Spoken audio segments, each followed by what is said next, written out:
तो आज का क्लास में हम पढ़ेंगे अभाज्य और भाज्य संख्याएं। ठीक है, तो भाज्य और अभाज्य संख्याएं निकालने के लिए, प्राप्त करने के लिए हमें क्या करना पड़ता है, किसी भी संख्या का गुणनखंड निकालना पड़ता है।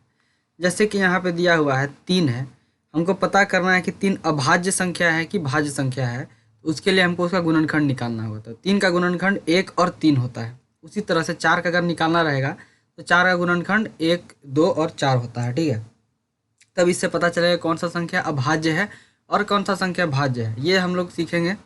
अभी हम देखेंगे, इससे भी देखेंगे कि बिना गुणनखंड निकाले, ऐसा तरीका भी हम देखेंगे कि बिना गुणनखंड निकाले हम कैसे बता सकते हैं कि भाज्य है या अभाज्य है, वो भी देखना है। सम और विषम संख्या के बारे में जानना है। ठीक है, तो उससे सबसे पहले यहाँ से शुरू करते हैं कि अब हम किसी संख्या के गुणनखंड करने की विधि से परिचित हो चुके हैं। ठीक है, हम पता कर चुके हैं गुणनखंड कैसे निकाला जाता है, इससे परिचित हो चुके हैं। निम्न सारणी में लिखी हुई संख्याओं के गुणनखंडों की संख्याओं पर ध्यान दीजिए। देखिए, ये सारणी को आप देखिए, इसमें संख्या जो लिखा हुआ है 1, 2, 3, 4, 5 और सबका गुणनखंड निकाला हुआ है। और गुणनखंड है और कौन सी संख्या का कितना गुणनखंड है वो भी लिखा हुआ है। जैसे 1 का गुणनखंड 1 ही होगा, सिर्फ 1 गुणनखंड है। 2 का गुणनखंड कितना होता है, 1 और 2 होता है, तो ये 2 गुणनखंड का संख्या 2 हो गया। 3 का होता है 1 और 3, तो इसका भी संख्या 2 ही हुआ, 2 गुणनखंड है यहाँ पे 1 और 2। 4 का गुणनखंड 1, 2 और 4 होता है, मतलब 3 गुणनखंड है यहाँ पे। ठीक है, इसी तरह से हम सभी का गुणनखंड दिया हुआ है। ठीक है, तो यहाँ से आप देखिए 12 तक का दिया हुआ है। हम देखते हैं कि क्या है। देखिए ए नंबर में, पॉइंट नंबर ए में, संख्या 1 का एक ही गुणनखंड है, स्वयं ही वह संख्या। ठीक है, संख्या 1 का गुणनखंड क्या था, 1 था, हम लोग देखा था, और वो संख्या स्वयं 1 है। फिर दूसरा पार्ट में देख रहे हैं कुछ संख्याएं जैसे 2, 3, 5, 7, 11 इत्यादि ऐसी हैं जिनके ठीक 2 गुणनखंड हैं, 1 और स्वयं। तो कुछ ऐसा भी संख्या हमको देखने को मिला जिसका 2 गुणनखंड है। यहाँ पे देखिए 2 गुणनखंड वाला संख्या कौन कौन सा हो गया, 2 हो गया, 3 हो गया, इस बार 2 गुणनखंड है, 5 का 2 गुणनखंड है, 7 का 2 गुणनखंड है, 11 का 2 गुणनखंड है। तो वो गुणनखंड कौन है, सब में एक गुणनखंड 1 है और दूसरा स्वयं है, खुद एक गुणनखंड हो गया। तो ये दूसरा पार्ट हमने देखा है। ठीक है, ऐसी अभाज्य संख्याएं को हम क्या बोलते हैं, वे जिनके गुणनखंड 1 और स्वयं संख्या होती हैं अभाज्य संख्या कहलाती है। ठीक है, ये इसी को ऐसी संख्या जिसका गुणनखंड 1 और स्वयं हो, मान लीजिए 11 एक संख्या हो गया, तो 11 का गुणनखंड हमने क्या देखा, 1 था और 11 था, मतलब 11 खुद भी हो गुणनखंड और 1 गुणनखंड हो।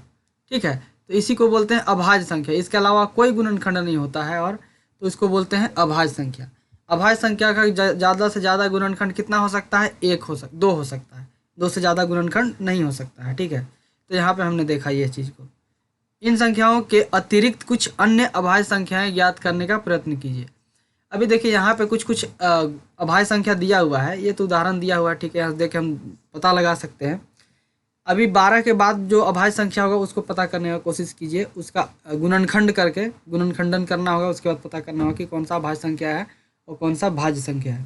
ठीक है, तीसरा नंबर पॉइंट है जो सी है, कुछ संख्याएं जैसे 4, 6, 8, 9, 10 इत्यादि ऐसी हैं जिनके 2 से अधिक गुणनखंड हैं।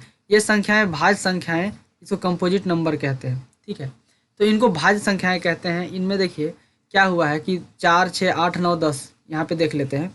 जो 4 है, ठीक है, 6 है, 8 है, 9 है, 10 है, 12 है, ये सब में क्या है, गुणनखंड कितना है, 2 से ज़्यादा है। इसमें भी गुणनखंड कितना है, 2 से ज़्यादा है। इसमें गुणनखंड कितना है, 2 से ज़्यादा है। इसमें गुणनखंड 2 से ज़्यादा है।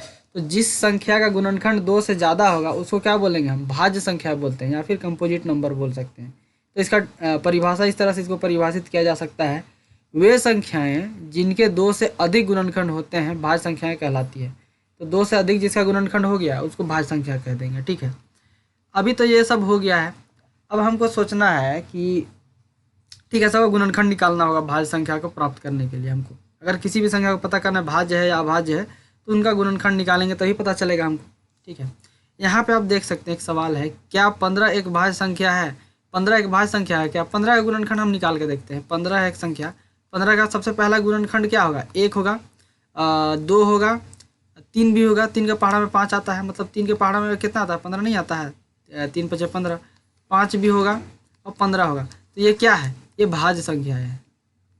ठीक है, भाज्य संख्या है।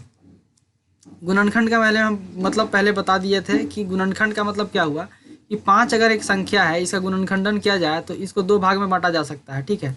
नहीं, 1 2 3 4 5 भाग में बांटा जा सकता है, एक एक बराबर बराबर भाग में, ठीक है। या फिर उसे विभाजित किया जाता है, 1 से 5 को भाग दिया जा सकता है, 5 को 5 से भाग दिया जा सकता है। जैसे कि 6 गुणनखंड निकाले तो 1 से 6 का गुणनखंड किया जा सकता है, 6 गुने 0 आया, शेषफल 0 आना चाहिए जिस भी। तो 2 से अगर हम भाग दिए 6 को तो 2 तिहाई 6, तो यहाँ पे 0, शेषफल 0 आना चाहिए, ठीक है। तो गुणनखंड हम 2 से भी गुणनखंड किया जा सकता है, इस तरह से है।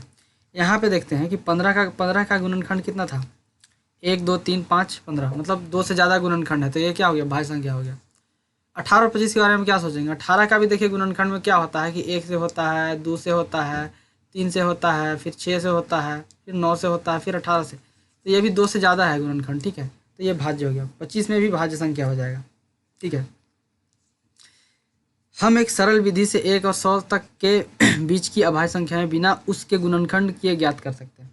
अब क्या करना है कि हम 1 से लेकर 100 तक का, 1 से लेकर 100 तक का जो संख्या है उसका हम उसको पता करेंगे कौन सा संख्या अभाज्य है और कौन सा संख्या भाज्य है, बिना गुणनखंड किए हुए। यहाँ पे गुणनखंड हम करेंगे ही नहीं, ठीक है, यहाँ बिना गुणनखंड किए हुए। यह विधि ईस्वी पूर्व 3री शताब्दी में एक यूनानी गणितज्ञ, क्या नाम था उनका, इराटोस्थीनिस, ठीक है, इराटोस्थीनिस ने दी थी। आइए इस विधि को देखें। 1 से 100 तक की संख्याओं को नीचे दर्शाए हुए अनुसार लिखिए। अभी देखिए बिना गुणनखंड किए हमको भाज्य और अभाज्य पता करना है। ये विधि हमको कौन से साइंटिस्ट दिए, कौन सा गणितज्ञ दिए थे, इराटोस्थीनिस, ठीक है, ये एक गणितज्ञ थे, उन्होंने बताया था ऐसा हम कर सकते हैं। इसमें करना है क्या है, सबसे पहले ऐसे इस तरह से जिस तरह से लिखा हुआ है 1 से 100 तक को लिख लेना है। ये सब गोला और क्रॉस जो लगाया हुआ इसको नहीं लगाना, सिर्फ लिख लेना है ऐसे 1 से 10, फिर 11 से 20 तक, 21 से 30 तक, इस तरह से लिखना है। अब स्टेप जो नीचे दिया हुआ है, पहला चरण में क्या करना है हमको, सबसे पहली बार ए को काट दीजिए, ठीक है, ए को काट देना है, एक में क्रॉस लगा दीजिए, देखिए एक को काट दीजिए, एक को काट दिए क्योंकि यह एक अभाज्य संख्या नहीं है। तो एक क्या है, एक अभाज्य संख्या नहीं है, तो इसको काट देते हैं, ठीक है। अगला चरण में क्या करना है कि 2 पर घेरा लगाइए और 2 के अतिरिक्त उनके सभी गुणजों जैसे 4 6 8 इत्यादि को काट दीजिए, ठीक है। अब 1 को काटने के बाद 2 पर घेरा लगाना है, 2 पे घेरा लगाया गया है। अब क्या करना है, 2 का जितना भी गुणज है, 2 का गुणज कौन है, 4 है, 6 है, 8 है, 9 8 है, 10 है, इनको क्या करना है, क्रॉस क्रॉस काटते जाना है, काटना है 100 तक, वही कर देना है। उसके बाद अगला चरण, तीसरा चरण में क्या करना है, आप पाएंगे कि अगली बिना काटी संख्या 3 है, ठीक है। 3 पर घेरा लगाइए और 3 के अतिरिक्त उसके सभी गुणजों को काट लीजिए। तो अगला देखिएगा तो 3 नहीं कटा रहेगा, 3 पे घेरा लगा देना है। अब 3 का जितना भी गुणज है, 3 का गुणज कौन कौन सा, 6 भी है, तो 6 पहले से कटा हुआ था, 9 है तो 9 काटा गया यहाँ पे, ठीक है, इस तरह से काटा गया। 12 है तो 12 भी पहले से कटा हुआ है, ठीक है। 14 नहीं है, 15 है तो 15 भी कटा हुआ, ठीक है। इस तरह से करते जाना है, कितना तक, 100 तक करना है, यहाँ तक।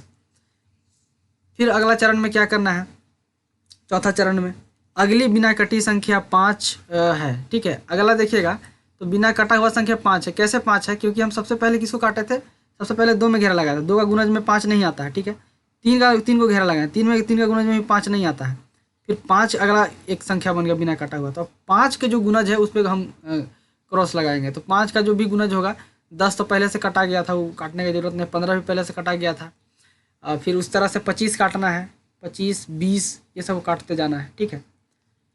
तो यहाँ पे 5वां चरण में क्या करना है, इस प्रक्रिया को तब तक जारी रखिए जब तक कि उपरोक्त सूची में दी हुई संख्याओं पर या तो घेरा न लग जाए या वे काट न दिया जाए। तो यहाँ पे इस प्रक्रिया को कब तक करते रहना है, जब तक करते रहना है कि जितना संख्या दिख रहा है कोई खाली न रहे, मतलब घेरा या फिर क्रॉस काटा हुआ रहना चाहिए किसी न किसी में, ठीक है। सब में अगर जब तक ऐसा हो जाएगा तब छोड़ दीजिए, ठीक है। छोड़ने के बाद क्या करना है आपको, घेरा लगी हुई सभी संख्याएं अभाज्य संख्या हैं। तो यहाँ से इसके बाद ऐसा एकदम ये वाला मतलब फॉर्मूला लगा लीजिएगा, या ऐसा प्रक्रिया अगर कर लीजिएगा तो क्या होगा कि जितना भी संख्या जो दिखेगा जिसमें घेरा लगाया हुआ है, ये सब संख्या जितना भी है घेरा वाला, ये सब कौन सा संख्या है, अभाज्य संख्या है, ठीक है। एक और स्वयं से विभाजित होता है, दूसरा से नहीं विभाजित होता है। इनका गुणनखंडन कितना होगा, 1 2 ही गुणनखंड होगा इसका, 2 से ज़्यादा गुणनखंड नहीं होगा इन लोग का। तो ये लोग क्या हो गया, अभाज्य संख्या हो गया। 100 1 से लेकर 100 तक का हम बिना गुणनखंड प्राप्त किए हम पता कर लिए कि भाज्य संख्या है या अभाज्य संख्या है, ठीक है। एक के अतिरिक्त सभी काटी हुई संख्याएं अभाज्य संख्याएं हैं, वह विधि इराटोस्थीनिस की छलनी विधि कहलाती है। तो इस विधि को हम क्या कहते हैं, छलनी विधि, शिव इराटोस्थीनिस, ठीक है। इराटोस्थीनिस जो विधि दिए थे इसको हम छलनी विधि कहते हैं, उनका छलनी विधि। यहाँ पे देखिए, ध्यान दीजिए, एक प्रयास कीजिए, एक दिया हुआ है कि ध्यान दीजिए कि 2 गुने 3 जोड़ 1 बराबर 7 है, ठीक है। 7 जो है एक अभाज्य संख्या है। यहाँ 2 के एक गुणज में एक जोड़कर एक अभाज्य संख्या प्राप्त की गई है। क्या आप इस प्रकार के कुछ और अभाज्य संख्याएं ज्ञात कर सकते हैं? तो देखिए यहाँ पे इस सवाल में क्या पूछ रहा है कि 2 का जैसे गुणज है, ठीक है, 2 का गुणज है, ठीक है। तो 2 का गुणज कितना हो जाएगा, मान लीजिए एक गुणज 2 ले लिए, 6 हो गया, 2 3 6। 6 क्या है, 2 का गुणज है। अगर 2 का गुणज में हम 1 जोड़ते हैं तो कितना आता है, 7 आता है। 7 आया तो क्या हो गया, ये अभाज्य संख्या होगा कि नहीं, अभाज्य संख्या हो गया। अब देखते हैं कि 2 का दूसरा कुछ और गुणज को ले लेते हैं। तो हम 2 गुने अगर 4 करते हैं तो 2 गुणज कौन सा हो गया, 8 हो गया। 8 में अगर 1 जोड़ेंगे तो कितना आएगा, 9। 9 की अभाज्य संख्या है, नहीं, ये भाज्य संख्या है, ठीक है।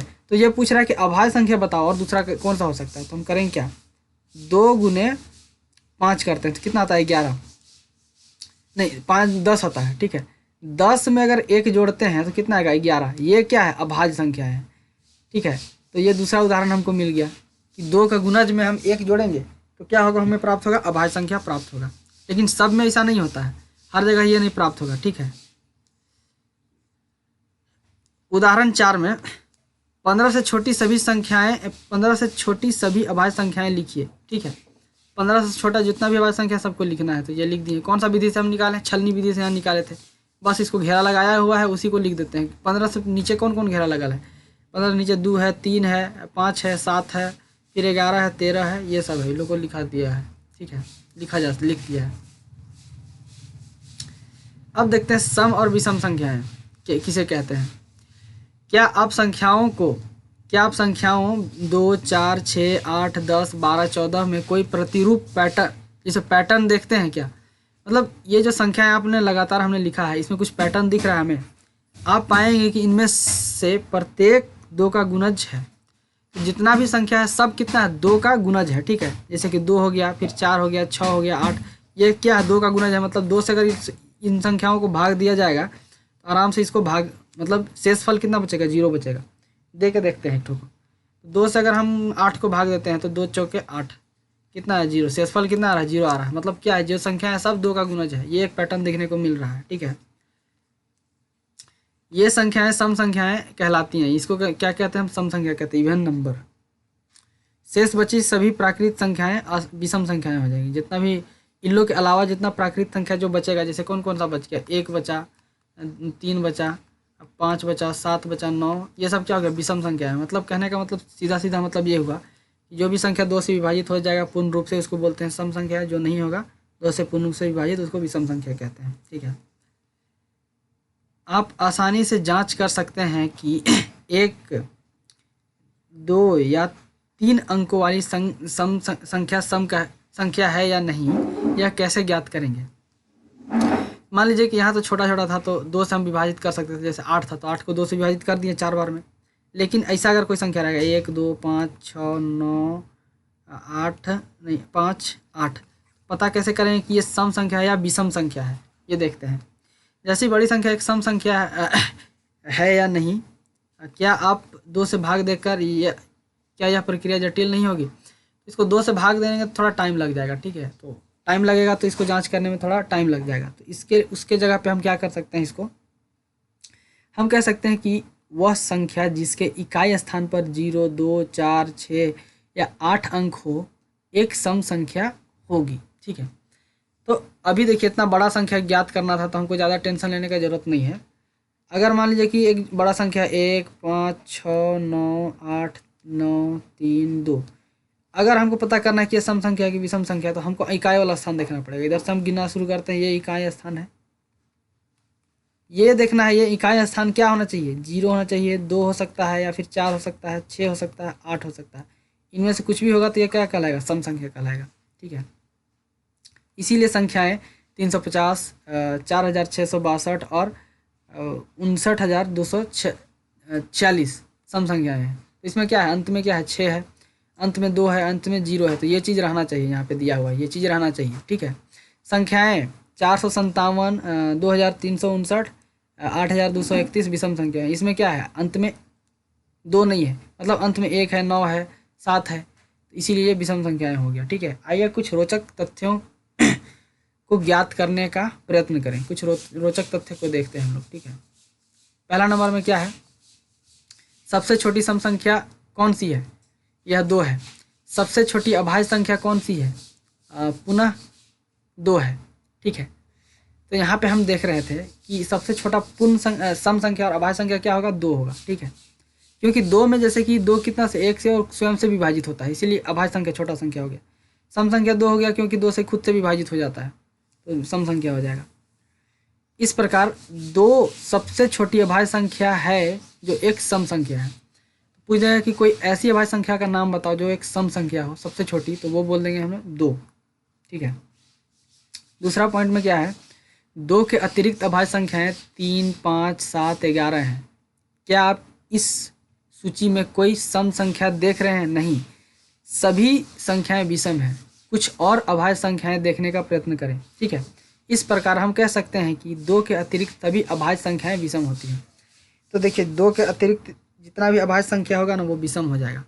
2 ही एक ऐसा संख्या है, 2 एक ऐसा संख्या है जो सम है, ठीक है, और अभाज्य है, ठीक है, अभाज्य है। लेकिन 2 के अलावा जितना भी सम संख्या होगा जाएगा, जो जितना भी अभाज्य संख्या होगा वो क्या होगा, विषम होगा, सम नहीं होने वाला है, ठीक है। यही बोल रहा है रोचक तथ्य में, ठीक है। इसमें प्रश्नावली अब 3.2 है, इसमें से बना लेना है, बहुत ज़्यादा ये नहीं है।